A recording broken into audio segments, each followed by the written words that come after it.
Welcome everyone to the second day of EAAMO and to the first keynote of the day given by Krishna B. Gummadi. I'm very excited to introduce Krishna. He's a scientific director at the Max Planck Institute for Software Systems and a professor at the University of Saarland in Germany. His research interests are in the measurement, analysis, design, and evaluation of complex internet-scale systems, in particularly social computing systems. His work on fair machine learning, social online networks, and media internet access networks, as well as peer-to-peer system, has received numerous awards in the computer science community and is continuously inspiring in the space of normative questions regarding ethics and fairness of complex systems. It's my pleasure to introduce Krishna at today's keynote, and he'll be talking about fairness in multi-sided and multi-stakeholder online platforms.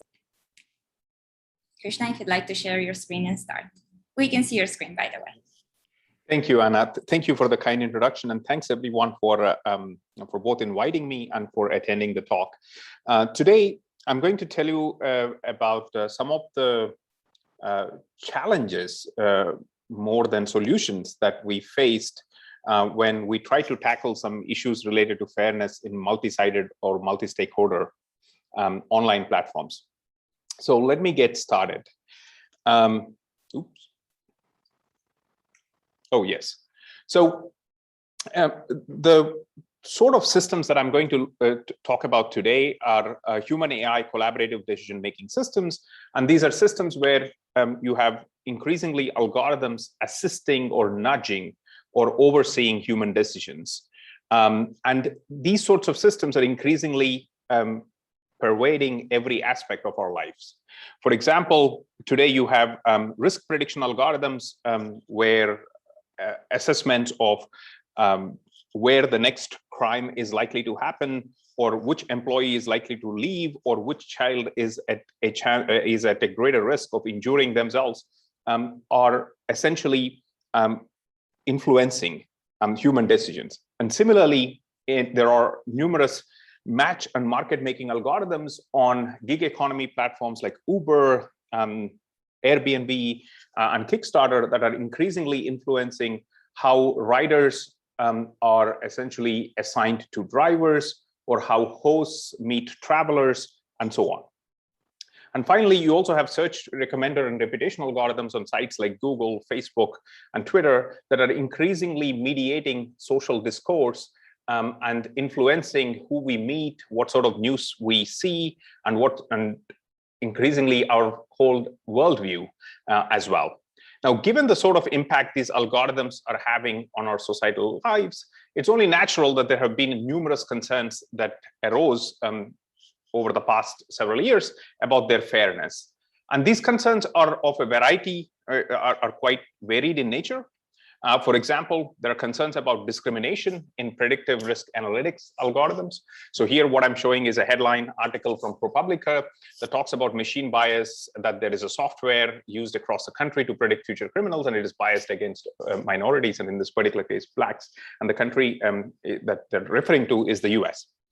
And then there are concerns about opacity or lack of transparency about market-making algorithms. And here, again, I'm showing a headline from Wall Street Journal news article that was talking about how Amazon non-transparently changes search algorithms in ways that boosts its own products at the expense of its competitors. And finally, there have been numerous concerns raised about implicit biases in search and recommender systems. And here I'm showing an example of a New York Times article that was talking about how the German news viewers were being led by YouTube towards increasingly far extremist views of the articles. Now, in response to all these concerns, there has been a lot of work that has been kickstarted in the research community, and I would. And this is perhaps a bit of a caricature, and it's not a perfectly fair thing to say, but I would go out or a little bit on the limb and say that we have done a lot of work on fairness, on algorithmic fairness, but a whole bunch of it is largely motivated by the applications of risk assessments. There are numerous notions and very interesting notions of individual and group fairness that have been proposed in this context. There have been numerous operationalizations of these notions. That is, what I mean by operationalization is once you have a notion, how do you define a formal measure or objective that interprets what the notion is about? There has been a lot of work on algorithmic methods that have been proposed to achieve the desired objectives. But I would like to sort of contextualize this work by saying a lot of the time, many of these works are studying the problem from the perspective of a single side or one set of stakeholders. And that's often because in predictive risk assessment situations, oftentimes there is one set of stakeholders.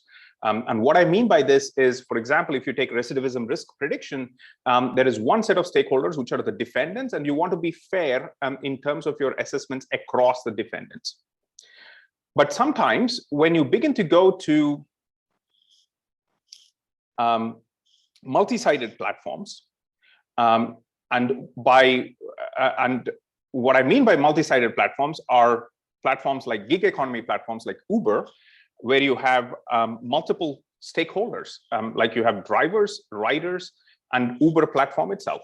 And then if you consider an e-commerce platform like Amazon, you have consumers, producers, sellers of the product, and then Amazon as a platform itself.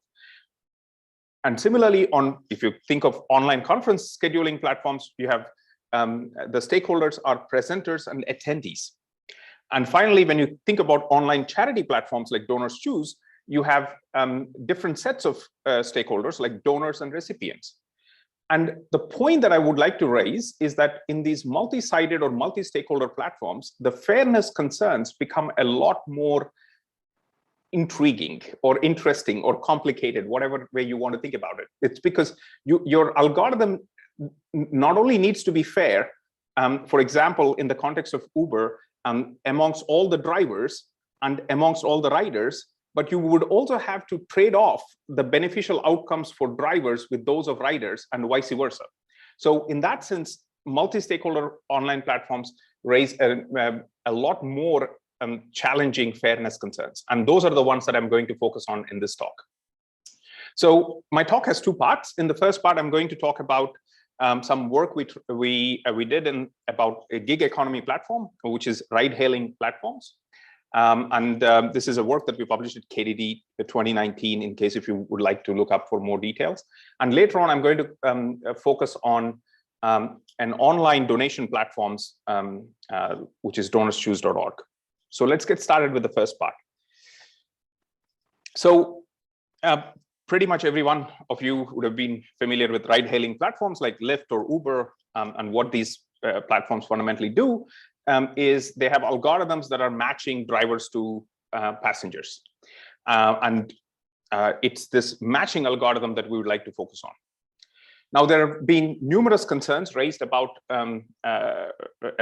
these platforms and concerns for the stakeholders in these platforms. So, for example, from the perspective of the riders, there are numerous concerns about the amount of waiting time or the surge pricing that riders are subjected to.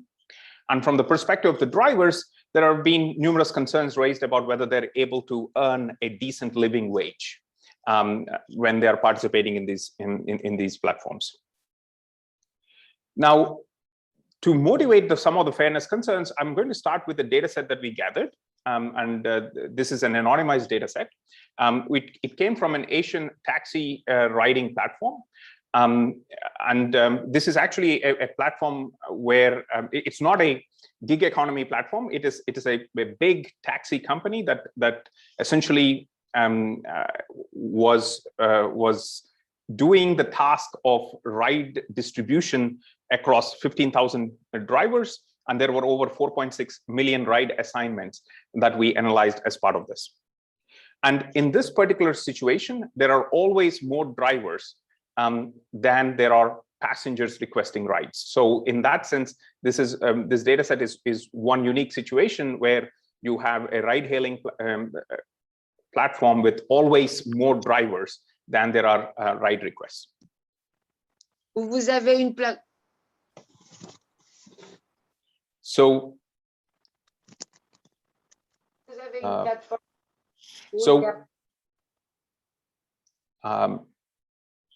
okay.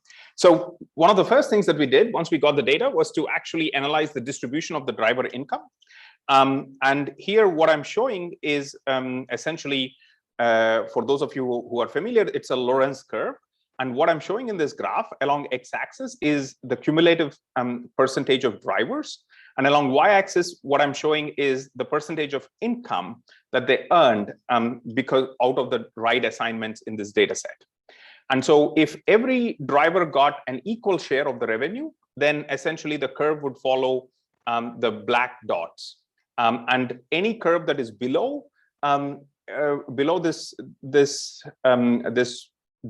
dotted black line, it suggests that there is an inequality in the income distribution.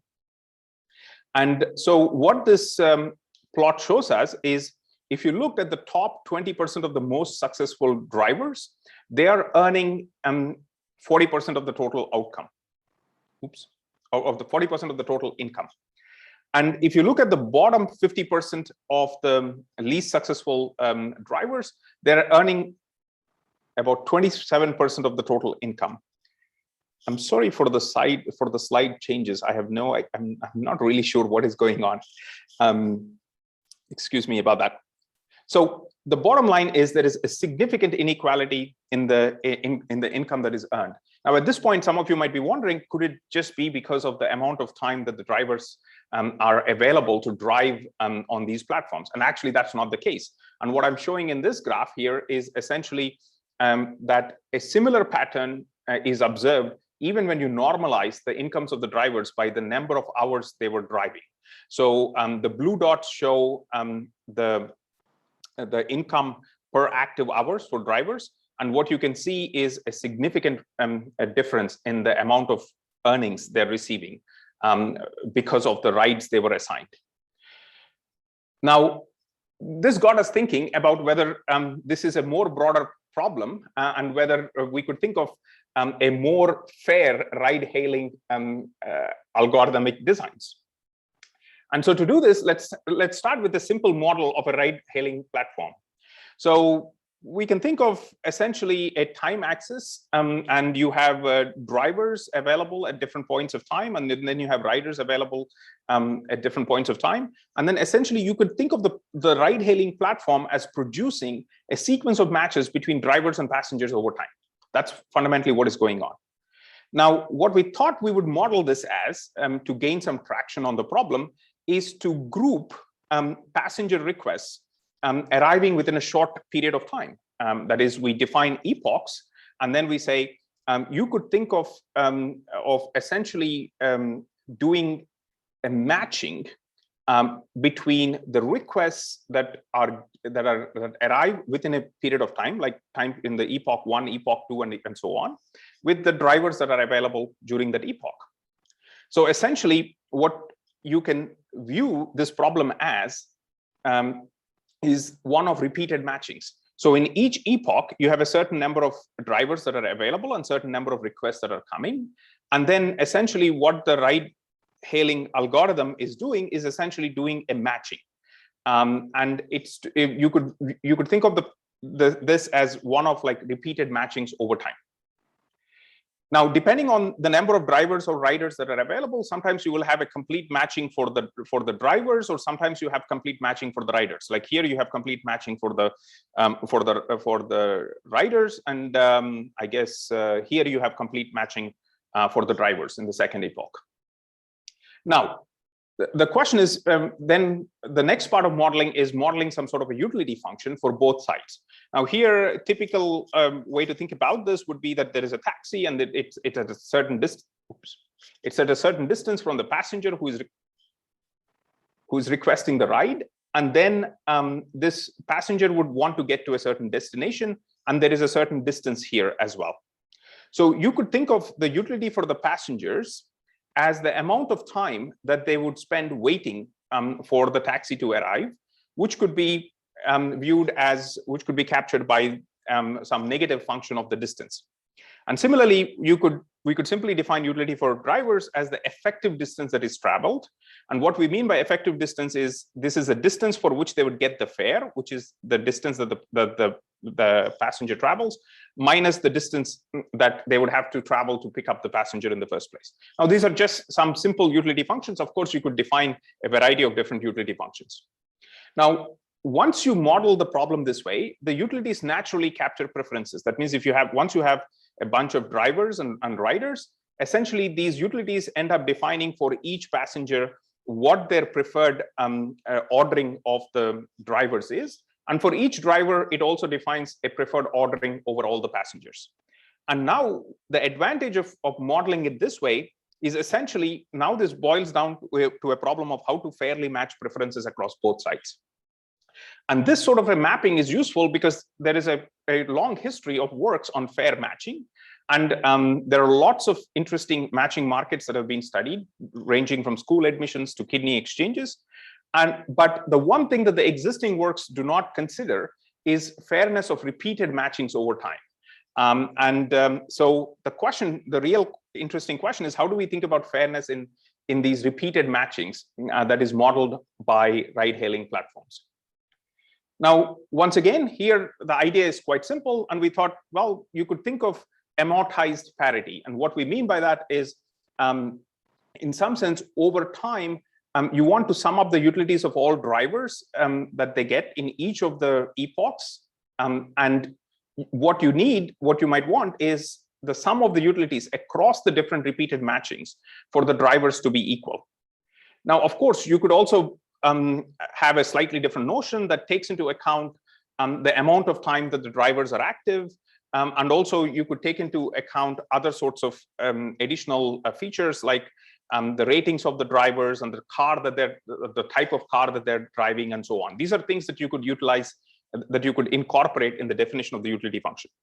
And you can also define some similar notions of fairness for the passengers as well. Now, once we have this sort of a model, let's see how some naive methods that only consider the preferences for one side work compared to the ones that consider preferences for both sides. Let's start with some very simple methods that consider only one side.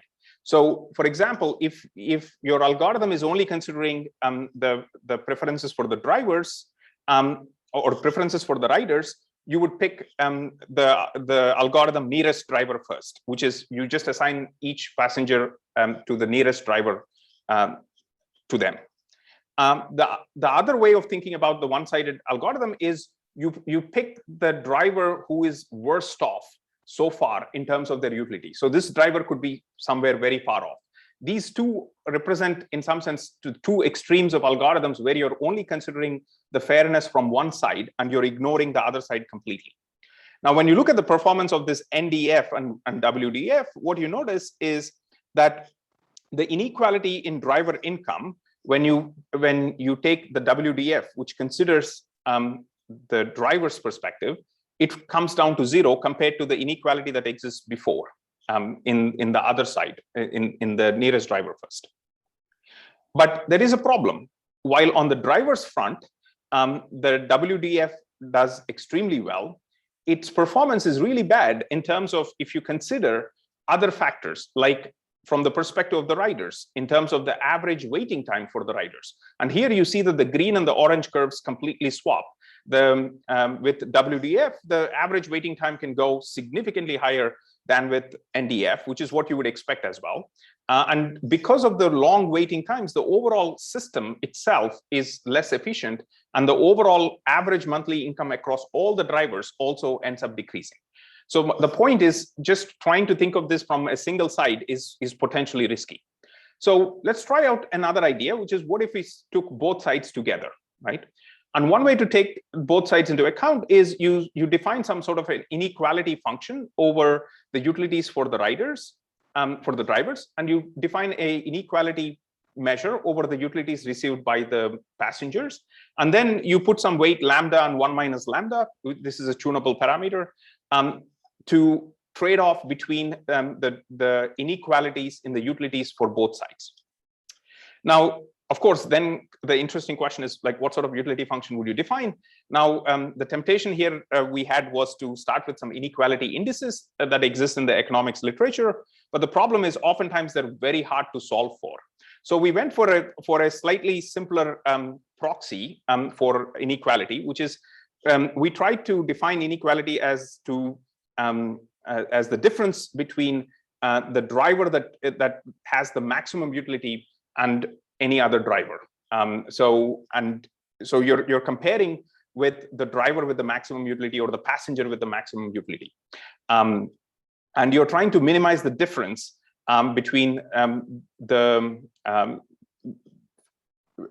these utilities. Now, I'll skip over the details, but you can at this point with these definitions, you can actually cast this as a problem, as an assignment problem, where the goal is to get the minimum cost one-sided perfect matching.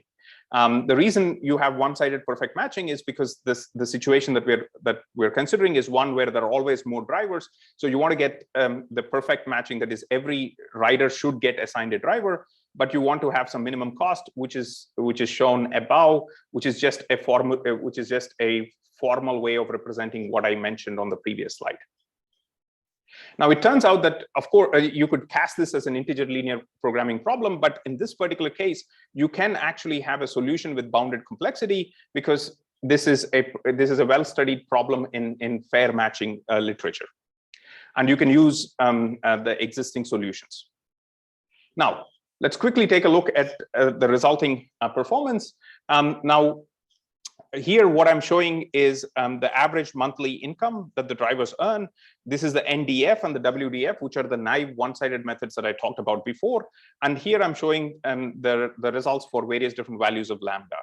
And the high order takeaway is that when you try to simultaneously optimize for both sides, you can actually ensure higher average income for the drivers, while simultaneously keeping the inequality low. Low compared to the extreme one-sided algorithms. And similarly, if you look at the waiting times, you also get similar sorts of benefits with various different values of lambda. You can trade off the waiting time as well. So I'm going to quickly move over to the sort of open questions that we had after we did this work. We view this as a very, very preliminary work in this space. And there are a number of open questions. For example, we never studied the real world scenario where you actually have, there are times when drivers are more scarce than riders. And in fact, it can toggle, the scarcity can toggle from one side to the other side. And we haven't studied how well these sorts of algorithms would perform in those situations. And then there is a whole bunch of normative questions, which are very important. For example, there is a question of whether algorithms should try to compensate for poor location decisions made by drivers and riders. And what I mean by that is today, oftentimes drivers have strategies for locating their cars at particular places in the hopes of getting a better price or a quick ride request. Whereas here we're suggesting that algorithms compensate for that. And there is this question of, is it actually a better system design to just to keep the matching algorithm simple and understandable and transparent, and let drivers and riders make the choices themselves? And then there is the other bigger question of when service requests when service requests and processing are distributed across space and time, are there some procedural fairness considerations? And what I mean by this, and the best way to explain this is, imagine how rides are assigned when you walk out of a train station or an airport. When all the drivers and riders are at the same location in space, then essentially queuing is a simple procedural way of procedurally fair way of assigning rides and riders to drivers. The longest driver gets the next rider, longest waiting driver gets the next ride, and the longest waiting rider gets the next ride. But the problem, of course, is when these riders and drivers are distributed over space, and then you have these requests coming at different points of time, it's not really clear how to compensate for it. And it raises some very interesting questions. So with that, I'm going to move on to very quickly to the second part, where I'm going to talk briefly about some work we started doing in the online donation platforms. And this is some work that we published at CSCW. Actually, this should be 20, not 19. So the topic for this is the focus is we're going to focus on educational charities here. And the high level idea is that we're going to focus on public school funding in the US, which is widely accessible and free of charge, all the public schools. And the question is about the funding of these public schools. Today, they're funded by a combination of federal, state, and local taxes. Now, here, what I'm showing in this graph is the funding that schools receive from local sources. This is local property taxes. What I'm showing along x-axis are schools grouped based on the percentage of students that attend that school district that are from the poor families. So every school district gets a score based on the percentage of students attending the district that are from poor families, and we group them and we divided these into percentiles. So each point here represents one percentile of the distribution. And what I'm showing here is the distribution on the y-axis is the average per capita, that is per student funding that is given for over a year from the local sources. And as you can see, there is a wide range of local funding here. And then here, this is often complemented by state and federal funding. And if you notice here, the state and the federal funding tries to compensate for the inequality in the local taxes. But at the same time, if you look at the y-axis, the scale of the y-axis, they're not able to completely compensate for the inequality in local taxes. So as a result, if you looked at the overall funding, there is still a significant inequality in per student funding that is that the schools receive in the US public schools receive. So given this inequality, there are often needs that are not met, and this has given rise to educational charities, and there are a variety of them that are increasingly becoming popular, like Digital Wish, Adopt a Classroom, and DonorsChoose. And in this talk, in the rest of the talk, I'm going to focus on DonorsChoose and what DonorsChoose, and I'm just showing you a screenshot that I took this morning from DonorsChoose, and what it shows is there are like 55,000 projects that are currently live, and essentially you have a variety of ways in which you could search for the project, and you could apply a variety of search filters, and there is information about how much donation is still needed.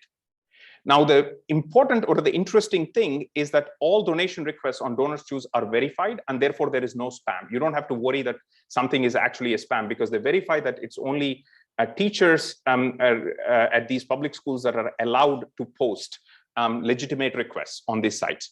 And these sites have these donation requests are often organized like Kickstarter campaigns. There is a time frame before which you have to receive the requested donation, and if you don't, then essentially the request fails and it won't be funded if you don't receive the full funding.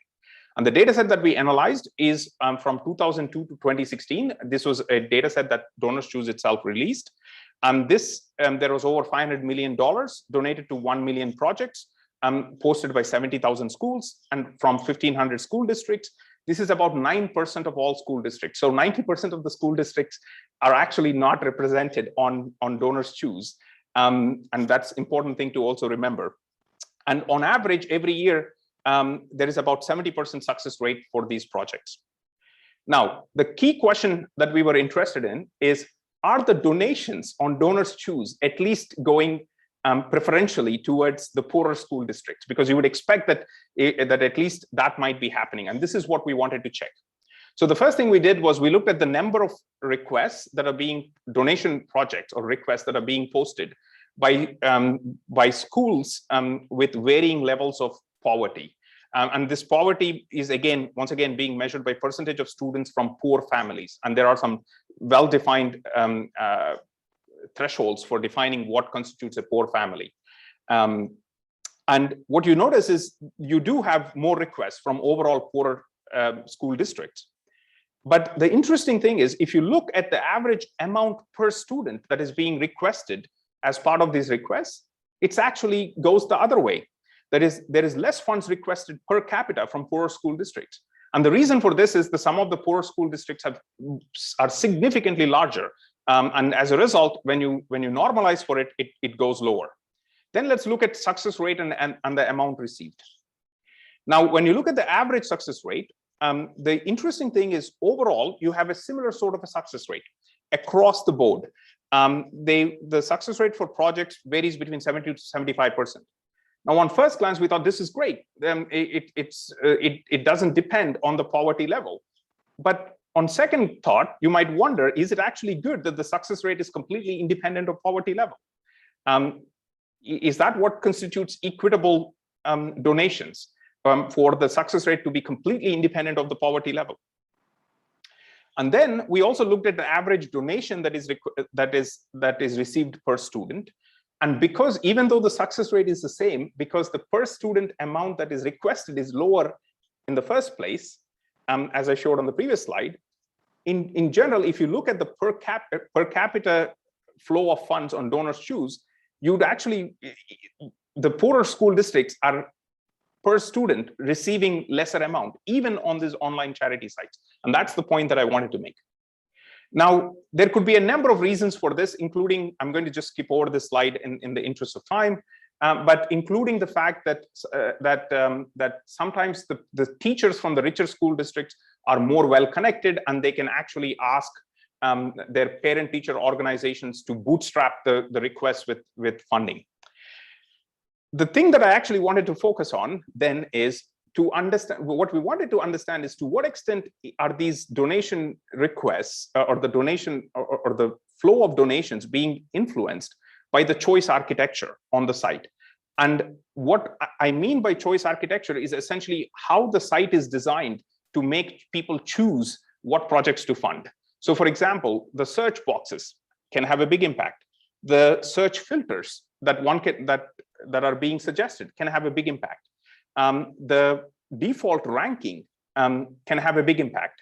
And then the way the project is being described, the project listing can have a big impact. And we wanted to understand to what extent these things are influencing it.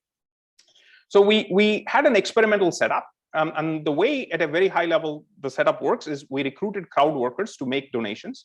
And the way we tried to, the way we studied it is we asked them to go through a proxy that we controlled. And what the proxy website was doing was it was intercepting the web pages from DonorsChoose on the fly, and we were changing the web pages. So the crowd workers are thinking that they're browsing the DonorsChoose.org, but we are changing them in ways with some treatments to see what impact redesigning the site might have on the decisions that the crowd workers would make to donate the money. Now, we gave each worker a virtual $100 to donate. And on average, a crowd worker took about 10 minutes, and we paid them $3 for doing the task. In addition, we gave them a $1 bonus, which we said that they could choose to donate a portion of that to the site in reality. And this is the portion that we actually donated to the DonorsChoose.org as well. And the reason why we did this is to make them actually feel involved in contributing some of their own bonus money that we're giving them to these things. Now, in terms of setup for the overt, we introduced two types of nudges. The first is an overt nudge. This is one where on every listing, the one here at the top left is the default one. And what we showed instead is the bottom right, where we explicitly highlight the poverty level of the school district from which the request is, or from the school from which the request is coming. And you can think of this as a conscious, as an overt nudge, because it can induce a conscious response. Similarly, we also set up a covert nudge. Sorry for the mistyping in the title. Here, what we just did was we changed the default ranking from most urgent to the highest economic need. And the expectation is that these sort of covert nudge might induce an unconscious response. Now, here is the high order experimental result, which I'm showing here in this graph. When the blue bars are showing the donation, we grouped all the schools into four categories: low poverty, moderate poverty, high poverty, and highest poverty. And the blue bars are the number of requests or projects that come from each of these groups. The green shows what would happen if people followed the traditional DonorsChoose.org design. The red shows what happens when we did an overt nudge, where we explicitly stated the poverty level on the project listing. And the purple one shows the default ranking, where we change the default ranking. Now, the high-level takeaway is that there is a significant difference. In fact, both the covert and the overt nudges that we introduced move the donations significantly towards schools that have higher poverty level. Now, we wanted to test whether people actually realize this. So we actually asked them at the end of the donation process, what actually influenced your choice of donations? And then, surprisingly for us, it turns out that when we provided explicit poverty information, many people said poverty level influenced their decisions. Whereas in the covert nudge, even though more of the donations went for the ones which are poorer districts, they actually didn't recognize it. So in other words, what happened here is in an overt nudge, people were overestimating the impact of the treatment, and in a covert nudge, they were underestimating the impact of the treatment, even though they were subconsciously transferring even more of their donations towards the poorer school districts. In the interest of time, I'm going to stop here because I'm sorry for running a little bit over time. I do have some open questions, but I guess I'll bring this up in the panel, and I don't want to take the time away from Ashish's talk. I guess we started a little late, so I'll stop here. Thank you so much, Krishna. This was super interesting. I have one question to start with, which is just, I'm wondering, what kind of nudges, did you try different kind of nudges? Which are the ones that you found to be like helpful, or is there some sort of like diversity in nudging concepts that you thought about? Yes. So these are things that I could bring this up in the panel discussion afterwards as well. On the DonorsChoose.org sites, there are a variety of nudges that you could use. Like, for example, you could change the matching donations. That's another form of nudge. There is a nudge for how close the project is to completion.